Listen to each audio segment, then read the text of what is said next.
Ouf. Pardon. Merci. Merci vraiment, je suis très enthousiaste. Franchement, tu m'as ouvert un domaine de réflexion qui m'était vraiment inaccessible, mais vraiment inaccessible. Je te remercie vraiment, vraiment beaucoup. Heureusement qu'on t'a enregistré, parce que je ne sais pas les autres, mais je reste persuadée qu'il faut y revenir. Vous êtes d'accord? Il nous en a tellement dit. Vraiment, c'est un texte à mettre au travail. Vraiment, hein, les gens du séminaire, là. Hein, voilà, donc, merci beaucoup. En plus, je savais que je jouissais à l'opéra, mais je ne savais pas pourquoi. Est-ce que je vais jouir plus ou moins? Ça, c'est pas sûr. Parce que de savoir pourquoi, hein, je vais pas... Ça change rien. Voilà, mais c'est pas grave. Bon, écoutez, je vais laisser les questions à la salle. Alain veut poser la question de son tissu, je suppose. Non. Mais comme ça. Non, le schmattès s'est dépassé. Le schmattès, c'est tissu en yiddish. Non, pour ce que vous faites valoir d'articulation entre voix et regard, il y a immanquablement tout le travail, et surtout d'Armand Bécassis, sur ce fameux passage, je crois que la Bible, hein. Ouais. Il vire les voix, et il vire les voix. Et ça va rappeler à Edmond de bons souvenirs d'il y a quelques années, on travaillait ça avec Moïse Benadiba et d'autres, sur il vire les voix. Bon, moi, c'est difficile d'en retenir quelque chose, hein. Peut-être vous l'avez lu et vous en commenteriez aussi quelque chose. C'est que ce que développe Armand Bécassis, c'est que les voix, c'est la loi, telle que l'entend Moïse, hein. Et quand il redescend avec les paroles, les 10 paroles, le peuple rassemblé voit les voix. Et c'est en visualisant les voix qu'il intègre, je pourrais dire les reliefs de la loi, quoi, hein, des 10 paroles, quoi. Voilà. Et puis, il y a très, très vite une autre question comme ça. C'est quand vous dites donner de la voix, c'est faire fléchir le regard. Mais à l'inverse, il y aurait l'exemple d'un regard qui laisse bouche bée. Et bon, ça peut renvoyer au syndrome de Stendhal, la visualisation d'œuvres artistiques, quoi, hein. Ce qui reste bouche bée, ce qui laisse bouche bée. Mais c'est l'inverse en fait, c'est-à-dire que le regard qui laisse bouche bée, c'est effectivement l'orateur qui, face à ces regards qui se posent sur lui, tout d'un coup ne peut plus donner la voix. C'est-à-dire que, imaginons que tout d'un coup vous mettiez à me regarder fixement, hein, il y a forte chance que je commence à me sentir un peu mal à l'aise. Parce qu'effectivement, ce qui va distinguer le regard de la vision, c'est que la vision, elle est saccadée. Moi, j'ai des collègues à l'université qui sont des collègues cognitivistes qui travaillent sur un appareil qui s'appelle l'oculomètre. Je fais toujours très attention quand je prononce le terme. Mais donc, en fait, c'est un appareil qui mesure les mouvements de l'œil lorsqu'en fait on regarde une image ou lorsqu'on lit un texte, par exemple. Bon. Mais ce qui est tout à fait intéressant, c'est que la vision est saccadée. On ne regarde pas de façon linéaire une image ou un texte, mais on va prélever de façon saccadée des éléments. Bon. Ça, c'est la vision. Donc, lorsque vous me regardez, effectivement, je vois que vous êtes en mode vision. Voilà. Mais tout d'un coup, si on est confronté à un regard fixe et continu, eh bien, la sensation d'inquiétante étrangeté apparaît. C'est le regard de l'aveugle. C'est-à-dire que ce qui est toujours très, très dérangeant chez l'aveugle, c'est qu'il nous regarde sans nous voir. Il nous regarde sans nous voir. Parce que cette dimension du saccadé n'apparaît pas.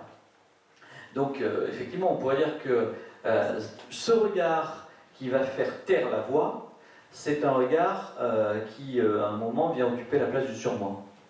Pour le dire de façon un peu rapide, mais vous aurez compris de quoi il s'agit. Alain Dieveil, dans Les Trois Temps de la loi, reprend une blague très connue du monde des psychiatres et des psychanalystes, l'histoire la poule et du fou, hein, vous savez, donc le fou qui se prend pour un grain de blé, et puis le psychiatre qui dit mais non, vous n'êtes pas un grain de blé, vous n'êtes pas un grain de blé, et enfin il se laisse convaincre, il sort et il dit qu'il n'est pas un grain de blé, et puis il rencontre une poule. Et il court, il tape, il tambourine à la porte de la psychiatrie, laisse-moi rentrer. Et le psychiatre il dit qu'est-ce qui vous arrive? Il dit j'ai rencontré une poule, ben, vous savez très bien que vous n'êtes pas un grain de blé. Et il dit oui, moi je le sais, mais elle, est-ce qu'elle le sait? Bon. Et ça, effectivement, ce qui est tout à fait intéressant, c'est que qu'est-ce qui fonctionne là, dans le regard de la poule? Ben, c'est-à-dire qu'elle regarde, hein, elle le regarde et elle le regarde en silence. Si la poule avait parlé,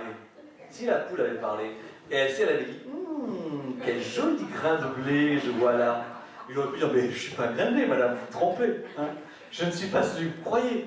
Eh bien non, c'est bien parce que c'est un regard silencieux qu'il reste, comme vous dites, bouche bée. C'est ce regard effectivement sur Moïse qui ne voit en lui que le déchet du grain de blé qu'il est, et que nous sommes toujours, puisqu'il y a toujours effectivement une partie du sujet qui reste incréée. Sur la question de voir les voix, c'est une question qui est extrêmement difficile, et donc je ne vais pas répondre maintenant parce que nous avons 5 minutes, mais j'ai beaucoup travaillé cette question de la loi et de la voix, parce que je me suis intéressé à cette question. Pourquoi faut-il vocaliser la loi pour qu'elle soit efficace? Voilà. Ça renvoie à un travail d'Abécassis, mais je ne sais plus laquelle. Mais cette question de la vocalisation de la loi, elle est importante, mais il faudrait montrer effectivement pourquoi il faut que la loi soit soutenue par un enjeu de jouissance pour qu'elle fonctionne. Mais ça, non mais très vite sur la voix du Père qu'elle développe, elle dit que la voix de Moïse est la voix du Père de Moïse est très importante. Ou la voix de Moïse est très importante pour transmettre quelque chose de la loi aux gens. Elle fait un travail extraordinaire. La voix du Père, je l'ai vu, oui. Ouais. Bon, okay. D'autres questions peut-être? Oui, bonjour, merci beaucoup. Et il m'est venu 2 réflexions. La première, c'était par rapport au reste de l'analyse du petit Hans, les points de butée de l'analyse, et je me disais, est-ce que de toute façon, si ça s'était fait dans des bonnes conditions, ça aurait été analysable avec la question de, on touche là aux symptômes du sujet, et peut-être que la création, c'est une sublimation du symptôme. Mais je pense qu'il y a toujours des endroits qui sont inanalysables. Voilà. Donc ça c'est... et on voit bien, hein, c'est tout à fait intéressant dans le récit que fait Freud du cas. Il donne de nombreuses interprétations, et du Charivari, il essaie de l'associer, voilà. Mais c'est pas le problème. Ouais, on tourne autour. Voilà, on tourne autour, et c'est sans doute ça qui nous permet de nous intéresser à cette question de la création. Moi, je travaille beaucoup sur ce qu'on appelle les dispositifs médiatisés avec les patients, c'est-à-dire que bon, à l'université, c'est mon axe de recherche, c'est-à-dire que pourquoi effectivement certaines pratiques artistiques permettent d'instaurer un nouveau type de rapport au réel, là où ce rapport au réel est hallucinatoire ou particulièrement angoissé. Donc je crois qu'on est sur des registres totalement différents, mais que ce registre de la création permet d'articuler un certain nombre de choses, et la thèse de Lacan sur l'élévation de l'objet à la dignité de la chose est extrêmement, à mon sens, intéressant. Et on peut compléter ça effectivement avec ce que vous esquissiez tout à l'heure autour de la question du symptôme. Voilà. Il y a ce point de butée, c'est ce qui va différencier, je pense, l'approche lacanienne de l'approche de nos collègues lyonnais. Ce que j'appelle les collègues lyonnais, c'est les post-freudiens. Hein, vous savez, pour des gens aussi intéressants que René Roussillon, peut-être que vous ne connaissez pas René Roussillon, mais bon, voilà, c'est un collègue de l'université de Lyon qui lui a été président de l'internationale association psychanalytique, donc un type reconnu mondialement. Hein. Mais pour lui, il n'y a que de l'irreprésenté. Donc, cette irreprésentée, il faut donner aux patients les conditions qui permettraient d'accéder à la représentation. Mais pour les lacaniens, on n'en est pas là. Il y a de l'irreprésenté et de l'irreprésentable. C'est-à-dire que cet irreprésenté, effectivement, avec le retour du reflet, enfin tout ça, vous connaissez bien, mais la question c'est qu'il y a une butée au pouvoir de la représentation, c'est ce que Lacan articule à partir du nuage borroméen, lorsqu'il dit que tout du réel ne peut être pris en charge par le symbolique. Donc effectivement, il y a une partie du réel qui échappe à cette symbolisation, et ça, c'est le point de rupture avec mes collègues lyonnais. Et l'autre réflexion que je me suis faite en vous écoutant, c'est que donc ce metteur en scène a à la fois affaire avec un réel, mais il a affaire avec la culture. Et je me disais que la question de... Enfin, ce que vous expliquiez comme... en fait, c'est un passeur de l'effet que lui fait la culture. Et en fait, ce qui est mobilisé par la culture, c'est un réel, et il rend compte des effets de modification sur ce réel. Je l'ai compris comme ça. Oui, on pourrait dire comme ça. C'est-à-dire que, en gros, l'hypothèse freudienne dans Malaise dans la culture, c'est quoi? La culture, elle vient là pour nous protéger du retour à l'état préhumain. Mais, nous dit-il, ça a des effets un peu problématiques, voilà, qui créent le malaise indépassable, etc. D'ailleurs, Freud a dans ce texte-là une hypothèse concernant la création, qui est une hypothèse qui me paraît un peu pessimiste. C'est-à-dire que pour lui, il dit que l'art, ça provoque un léger état de narcose. Voilà. Donc il compare... alors sans doute que ça a cet effet pacifiant, cet effet de narcose, mais j'aime aussi de loin la position lacanienne qui nous dit que l'art, ça réveille. Voilà. Et qu'effectivement, il y a une dimension effractive dans l'art, et c'est sans doute deux positions qui ne sont pas antithétiques, mais qui abordent cette question de façon différente. Donc oui, la culture, au sens large du terme, et l'objet culturel, l'objet création, c'est quelque chose, pour Lacan, qui vient nous poindre, nous affecter, au sens fort du terme. Et donc, on pourrait dire que l'artiste, ou dans le cas le metteur en scène, c'est celui qui se laisse affecter et qui est capable de rendre compte de la façon dont il a été affecté et de le transmettre à quelqu'un d'autre. Donc effectivement, c'est un passeur de réel et des effets du réel sur soi. J'aurais une question à vous poser par rapport... Pardon? Là, comme ça va. Par rapport à... Vous avez parlé de sublimation tout à l'heure. Et je me demandais si... bon, vous avez insisté sur le fait que Hans, petit devenu grand, n'a pu devenir metteur en scène qu'après une analyse. Non, je dis pas ça. Je dis pas ça. Non, mais, enfin, ce n'est qu'après ce passage-là qu'il s'est passé quelque chose pour lui. Oui, mais j'en fais pas une conséquence. Ah, d'accord. Voilà. Oui, parce qu'en fait, je me demandais, la question qui me travaille depuis très longtemps, c'est est-ce que tout acte, toute création relève d'une sublimation? Et c'est-à-dire que est-ce qu'il n'y aurait pas quelque chose de l'ordre d'une sublimation comme un destin de la pulsion, comme Freud vous l'a indiqué, et quelque chose d'autre je ne sais pas, ce qui relèverait ou d'une autre forme d'une sublimation qui serait de l'ordre d'un, comme vous l'avez dit, de quelque chose qui passe le réel. Mais alors... Il me semble qu'il y a deux choses un peu différentes. Oui, mais c'est-à-dire que là, on est dans des champs théoriques différents, c'est pour ça.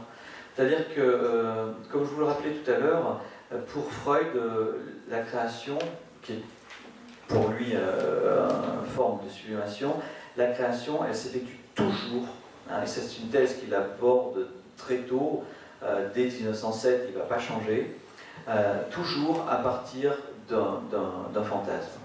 C'est-à-dire qu'il va nous dire, si nous sommes reconnaissants à l'artiste, c'est qu'il nous permet de jouir de nos fantasmes sans honte. C'est quelque chose de très précis. En gros, l'artiste, c'est celui qui est en contact avec les fantasmes inconscients, qui les met en forme et qui les rend transmissibles aux autres, et qui permet comme ça d'en jouir sans qu'on en ait à en avoir honte. Donc pour Freud, la sublimation, elle prend sa source, en tout cas elle s'appuie sur quelque chose qui est le fantasme. Pour Lacan, on est dans un processus qui est très différent. Si vous vous souvenez de ce que dit Lacan dans le séminaire 7, il a une vision très critique de l'approche freudienne de la sublimation. Il s'en moque un peu, comme il sait si bien le faire, lorsque il dit bon voilà, la pulsion était sexuelle, et maintenant elle est désexualisée. Et puis il termine, et c'est pour ça que votre fille est malade, et muette. Donc vous vous souvenez, cette formule, c'est extrait d'une pièce de Molière. Donc il nous dit, Lacan, en utilisant cette formule de Molière, que Freud n'explique absolument rien à partir de sa conception de la sublimation. Et c'est à ce moment-là qu'il va chercher une autre source qui est kleinienne, puisqu'il dit peut-être qu'il y a un élément de vérité plus intéressant dans l'idée de la réparation telle que Klein la développe. Cette question de la réparation, vous savez, Mélanie Klein l'a développée à partir de cette histoire plus ou moins romancée d'une peintre qui était la belle-sœur d'un peintre très connu dans les pays nordiques, je ne sais plus, en Norvège, je crois. Et donc un jour, le beau-frère vient prendre une toile qu'il a vendue, et la personne se trouve confrontée comme ça à ce vide sur le mur, et elle dit que ça rentre en résonance avec un vide intérieur insupportable. Et donc elle se met à peindre, et le beau-frère trouve que c'est absolument génial, que c'est superbe, etc. Et l'idée quand même, c'est que la première peinture qu'elle fait, c'est un portrait de sa mère. Donc bien sûr, ça fait les choux gras de Mélanie Klein, c'est la réparation du corps de la mère, voilà. Bon, mais Lacan dit, ok, c'est pas idiot cette histoire-là, mais le problème c'est que Mélanie Klein, elle vient boucher la question qui est du corps de la mère. À partir du corps de la mère, elle vient boucher la question de cet objet primordial perdu que Freud avait repéré dès 1895 dans son texte sur l'esquisse d'une psychologie scientifique, 97, sous le nom de chose, d'Asdin. Ce qui justement ne rentre pas dans le processus de représentation, ce qui reste à jamais hors représentation. Et c'est là que Lacan dit, en gros, la sublimation, et là on est sur un autre registre qui n'a rien à voir avec la sublimation telle que Freud l'approche. Il dit la sublimation, c'est tenter de venir cerner ce réel qu'est la chose. Voilà. La réalité se structure autour de la chose, et la création, la sublimation, ce serait une tentative de venir lui donner une forme. Et c'est pour ça qu'il va aller emprunter à Heidegger l'image de la poterie, du pot. Il dit le vase, effectivement, c'est ce qui vient donner une forme au vide. Voilà. En gros, quoi qu'on mette dans le vase, ce qui est important, c'est le vide qu'il en sert. Voilà. Donc pour lui, la sublimation, vous voyez, c'est plus du tout quelque chose qui relève de la mise en forme d'un fantasme, mais c'est quelque chose qui relève de quelque chose qui est impensable et irreprésentable. C'est pour ça que moi je m'inscris plutôt dans l'approche de Lacan, c'est-à-dire que ces éléments qui sont restés impensables, irreprésentables, qui seraient la voix et le regard dans la cure telle qu'elle a été menée par Max Graf et Freud, par rapport au petit Hans, ce sont ces points de butée, ces points d'impensé qui seraient repris et mis, accommodé pour en faire quelque chose. Voilà. Merci. Est-ce que je peux poser une question? Oui, j'ai une autre question par rapport à l'acte créateur. Merci. L'acte créateur et l'acte analytique. En fait, je me suis toujours demandé, et me demande encore, s'il y a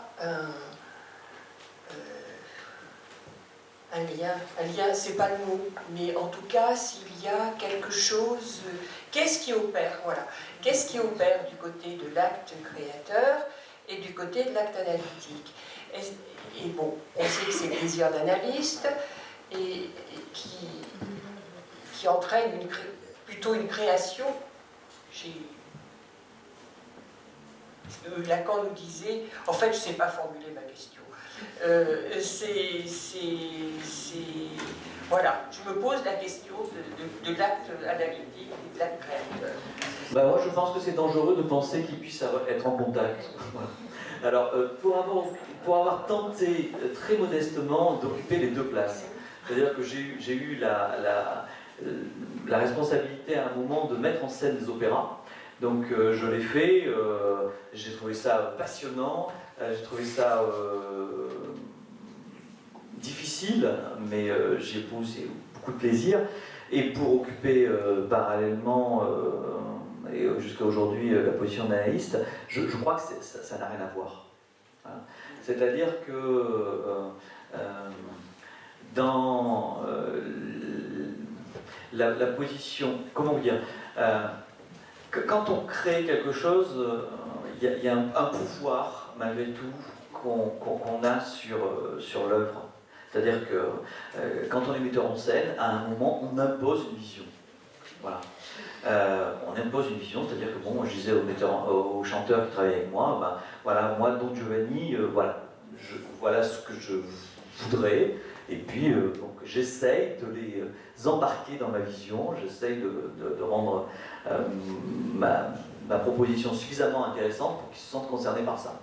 Mais on est là quand même du côté d'une demande, d'une suggestion, on est dans une direction. C'est l'antithèse de la psychanalyse. C'est-à-dire que, je veux dire, à aucun moment, je n'ai la prétention de donner ma vision de ce qui serait bon ou ce qui serait au patient. Je crois qu'un artiste, c'est quand même quelqu'un qui a une vision et qui nous l'impose à un moment, et c'est ça aussi qui nous intéresse, c'est-à-dire qu'il nous fait entendre quand il est musicien ce qu'on n'entendait pas jusqu'à présent, il nous fait voir quand il est peintre qu'on ne voyait pas jusqu'à présent, et il nous rappelle que le corps n'est pas qu'un cadavre quand il est danseur, par exemple. Voilà. Alors que nous éprouvons de façon douloureuse les limites de notre corps, quand nous allons voir un ballet, nous voyons que le corps est aussi un corps qui peut s'ériger. Donc voilà, l'art de la psychanalyse, comme vous pouvez parler de l'art médical jusqu'au XIXe siècle, oui, pourquoi pas, mais voilà, je crois qu'il y a peu de rapport entre les deux. Pardon, ce que je voulais dire, sans savoir que je voulais le dire, c'est l'artiste, me semble-t-il, fait entendre quelque chose du côté quand même de l'inouï ou de l'invisible. C'est pas qu'une vision, parce qu'en fait, qu'est-ce qu'il fait voir? Il ne sait pas ce qu'il fait voir. Enfin, ça dépend. Après, tout dépend de quel artiste on parle, ou de la production. Mais il me semble malgré tout qu'un artiste, il est traversé par quelque chose du réel qui prend forme d'une certaine façon, mais dans l'acte même de poser la peinture ou de chanter, il y a quelque chose de l'inouï, de l'invisible, et pas quelque chose du côté d'une vision qui cherche à imposer. Non, je suis d'accord avec vous, mais je crois que c'est présomptueux de penser que le psychanalyste serait un artiste. Ah, mais j'ai pas dit ça. Non, voilà. Non, mais voilà ma position, de façon un peu brutale. Voilà. Donc, effectivement, le psychanalyste a à voir effectivement avec cette question du réel, de façon parfois violente dans les cures qu'il mène. Mais la réponse que le psychanalyste et la réponse que l'artiste vont donner à cette rencontre avec le réel, à mon sens, sont très, très différentes. C'est-à-dire que l'analyste, il ne pointe pas l'inouï et l'inaudible ou l'immatériel, il essaye de faire advenir chez l'autre l'inouï, l'inaudible. Ben, il essaye de faire en sorte que l'autre puisse faire avec cette dimension. Voilà. C'est-à-dire que le travail psychique vise à la suture. Hein, je veux dire, si on pense, justement, si on met en place un appareil psychique, et ça c'est la thèse de Freud, il dit dès l'esquisse d'une psychologie scientifique, la réponse à la violence du réel, nous dit-il, c'est l'hallucination. C'est génial ça, c'est quand même incroyable. La première réponse à la violence du réel, c'est l'hallucination. C'est-à-dire c'est la négation du réel. L'hallucination, c'est ce qui vise effectivement à nier qu'il y a du réel. C'est pour ça que Freud nous dit que la haine est antérieure à l'amour. C'est-à-dire que la haine est première parce que nous haïssons d'avoir à être confrontés à ce réel qui nous confronte à notre manque à être, à la difficulté, au fait que nous ne sommes pas autosuffisants, etc., etc. Donc c'est vrai que le travail de l'analyse, ça sera effectivement de faire en sorte que le patient, je parle des névrosés là, essentiellement bien sûr, mais le patient qui vient en faisant ce travail de suture quotidien et combien coûteux pour ne pas être envahi, confronté, angoissé, etc., etc., eh bien, je veux dire, c'est réinstaurer un rapport réel qui soit un rapport d'ouverture, c'est-à-dire d'accueil, voilà, sans que on ait besoin. Alors bon, le réel, parfois on ne peut pas l'accueillir, hein, quand il y a une bombe qui nous saute à côté, voilà, ça, il n'y a pas de... Mais il y a aussi d'autres formes qui sont, elles, qu'on peut accueillir. Bonjour, merci beaucoup pour cette magnifique présentation passionnante sur l'opéra et sur la psychanalyse. Et ça m'a fait penser, en vous écoutant, vous disiez que Lacan avait intriqué certaines pulsions entre elles, l'avait conceptualisé. Et vous disiez qu'il n'a pas fait pour la voix et le regard, ce qui se passe donc dans l'opéra que vous nous avez... Je ne disais pas pour la voix et le regard, je disais pour la pulsion orale et la pulsion évocante. Oui, enfin, oui, voilà, alors, effectivement. Et ce que ça m'a évoqué, c'est ce qui se passe aussi pour le tout jeune enfant, et que Marie-Christine Naznik a très bien décrit, cette intrication justement de ce qui peut être du côté de la pulsion invocante et de la pulsion orale, hein, et de comment se met en place le symbolique pour un tout jeune enfant, où l'enfant vient manger les mots de la mère, hein, et donc il y a une intrication entre la pulsion invocante et la pulsion orale et le regard aussi, puisque c'est en regardant l'enfant aussi que va se construire son image. Tout le circuit pulsionnel va pouvoir se mettre en place également par cette intrication-là de la voix et du regard. Et peut-être que l'opéra, il y a quelque chose qui a trait à ça, à ce qui se passe pour le tout jeune enfant quand la voix et le regard viennent lui permettre de construire son circuit pulsionnel et puis aussi d'accéder au symbolique. Oui, je trouve le travail de Marie-Christine Naznik vraiment passionnant sur la prosodie. Ouais, sur tout ça. Alors, je suis un peu moins fan sur la question de la prosodie, même si je pense que c'est juste, mais j'ai une lecture un tout petit peu différente, c'est-à-dire que je pense que qu'est-ce qui fait qu'on accepte de s'aliéner à la parole, la plupart d'entre nous, hein, et il y a certains qui ne le font pas. Ça c'est une question qui m'a longtemps taraudé. Comment ça se fait que nous acceptons de nous aliéner au langage? Ben moi je crois qu'on se fait avoir en fait. On le fait sur un malentendu. C'est-à-dire que... Voilà. Ou trop entendu, peut-être. Non, un vrai malentendu, vous allez comprendre. C'est-à-dire que les expériences de psychologie du développement chez le bébé montrent que le bébé reconnaît très tôt, dès les premières heures, le timbre maternel. Le timbre maternel. Alors, mais ça, c'est important de définir à ce moment-là ce que c'est que le timbre de la voix. Parce que le timbre de la voix, ce n'est pas la prosodie.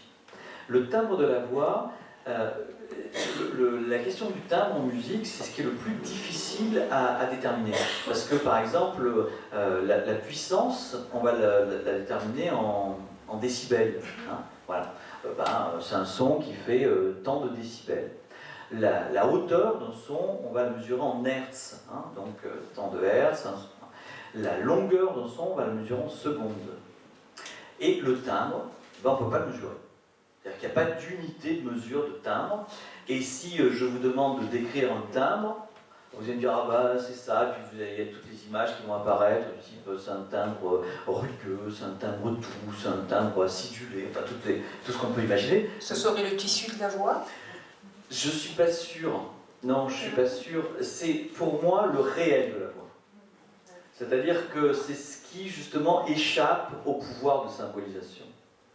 Ouais. C'est-à-dire qu'on ne peut pas le définir, et c'est sur ce réel de la voix que l'enfant va s'accrocher. C'est-à-dire que le timbre, les musiciens le définissent de la façon suivante. C'est ce qui différencie une note qui est jouée à la même force, à la même hauteur et sur la même durée. Voilà. Ben, c'est ça qui est le timbre. Vous voyez, c'est un peu comme les théologiens du Moyen-Âge qui définissaient Dieu par négatif. Hein, voilà. Là, on définit le timbre par négatif. Donc, pour autant, c'est là-dessus que le petit enfant va s'orienter et va s'orienter. Donc, le réel de la voix. Et l'hypothèse que je fais, c'est qu'en même temps, ce réel de la voix, ce timbre maternel qui va servir d'orientation, de tropisme à l'enfant, et ben ce timbre maternel, il n'est pas seul. C'est-à-dire qu'il charrie aussi une parole. Et en fait, l'image que je donne souvent à mes étudiants, c'est que pour moi, le timbre, c'est le petit appât qu'on met sur l'hameçon. C'est-à-dire que, vous savez, les pêcheurs à Marseille, ils connaissent ça. Hein. Donc, on met un petit appât sur un hameçon, et le poisson, il vient manger l'appât, et puis il est attrapé par l'hameçon. Mais on pourrait dire que pour l'enfant, c'est la même chose. Il avale l'appât du timbre, et souvenez-vous que Lacan, il dit qu'une voix, ça s'incorpore. C'est intéressant, hein. Et une voix, ça s'incorpore, il dit. Bon, ben, justement ça, pour moi, l'image est très juste. C'est-à-dire qu'il incorpore le timbre maternel, et gloups, il se trouve attrapé par l'hameçon de la parole. Et il est fou. Donc, c'est ça que j'appelle le malentendu. Donc, mais nous aussi, on est un peu attrapé à l'opéra. Oui, mais on vient travailler ces questions-là à l'opéra. Mais et c'est vrai que il y a des petits poissons qui sont malins, et les pêcheurs les connaissent aussi à Marseille. C'est les petits poissons qui viennent sussauter l'appât sans mordre à l'hameçon. Ça, c'est les petits malins. Et bien, on pourrait dire que l'enfant autiste, c'est le petit malin qui vient continuer à vouloir jouir de la voix pour ne pas avoir à s'en séparer en s'aliénant au langage. Ça, c'est une thèse que je suis en train de travailler sur cette question du rapport de l'autiste à la voix. Mais je pense qu'effectivement, il y a une jouissance de la voix qui continue chez l'autiste, avec ce refus, effectivement, de s'aliéner au langage. Et je travaille actuellement avec une jeune thésarde qui fait un travail passionnant sur un petit robot. C'est un petit robot qui est à l'origine pensé par des cognitivistes. Mais bon, on peut toujours pervertir le travail des cognitivistes. C'est-à-dire que le but, c'est un petit robot, vous savez, qui vise à apprendre des exercices, qui s'appelle Nao. Je ne sais pas s'il y a certains qui ont travaillé avec parmi vous. C'est un petit robot donc humanoïde. Et donc, il pose des petites questions à l'enfant, et puis par exemple, il raconte des petites histoires, il demande à l'enfant quel sentiment le personnage peut éprouver. Bon, vous voyez, c'est pour l'éduquer à exprimer des sentiments, enfin à s'identifier, pour tout ça. Bon. Et puis, bon, il y avait un peu d'argent qui était pour valider le travail. Et donc, comme il y a une bourse qui était tombée, j'ai dit à une étudiante, bon, c'est pas très intéressant, mais il y a de l'argent pour votre thèse, donc vous pouvez peut-être essayer de voir ce que vous pouvez faire. Et bien sûr, elle commence, et puis elle me dit, oh, c'est terrible, je peux pas faire ça, ça m'intéresse pas. Jusqu'au moment où on s'est aperçu d'une chose tout à fait particulière, c'est que les petits enfants autistes, pour ceux qui ont une pratique avec les enfants autistes, vous le savez, à qui on s'adresse directement, la plupart du temps refuse, détourne le visage, s'éloigne ou manifeste un désagrément très fort. Donc elle avait suivi un certain nombre de petits enfants qui étaient autistes et donc avec qui elle ne pouvait pas interagir directement. Et puis un jour, je ne sais pas comment elle lui vient cette idée, elle tape une phrase sur le clavier, parce qu'on pouvait faire parler aussi le robot, c'est-à-dire qu'il y a un clavier et on peut taper des énoncés, et le robot à ce moment-là prononce la phrase. Et puis elle se met à poser une question à l'enfant en tapant sur le clavier, et l'enfant répond au robot. Et s'élabore à ce moment-là une espèce de dialogue entre l'enfant et le robot. L'enfant ayant tout à fait repéré que c'était mon étudiante qui posait la question.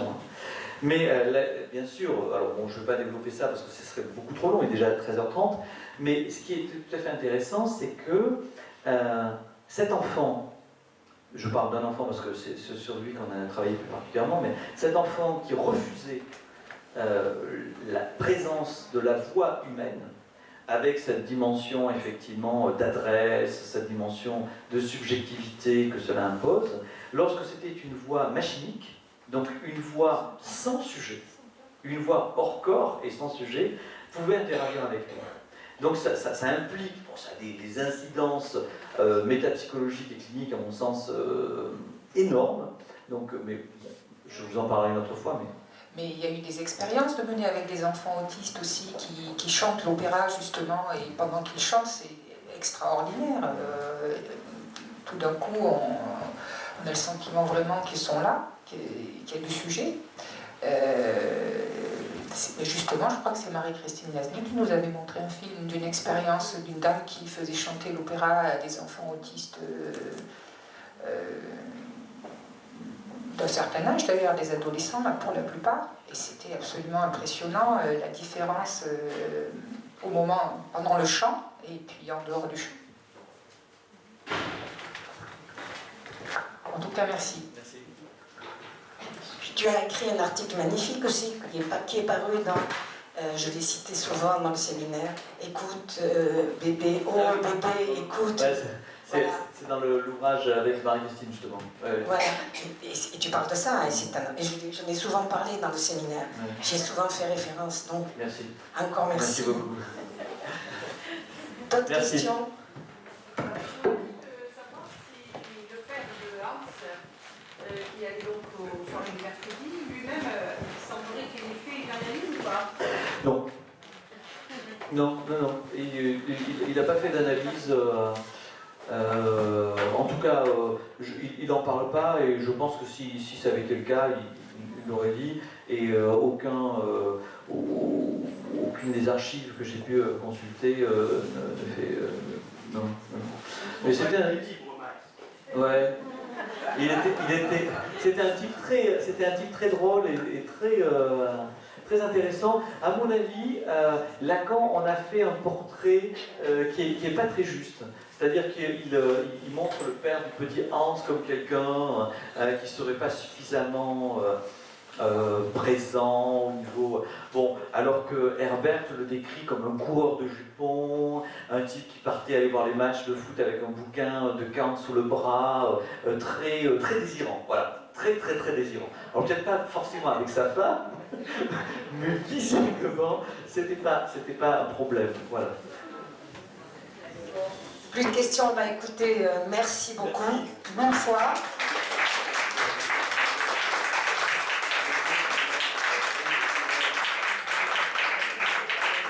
Merci aussi à Elsa de Carmejane. C'est elle qui vous a présenté Jean-Michel. Et rendez-vous, si vous le voulez bien, en septembre. Je le publierai comme j'ai publié cette présentation-là. Voilà, bonnes vacances. Et rendez-vous le 7 mai.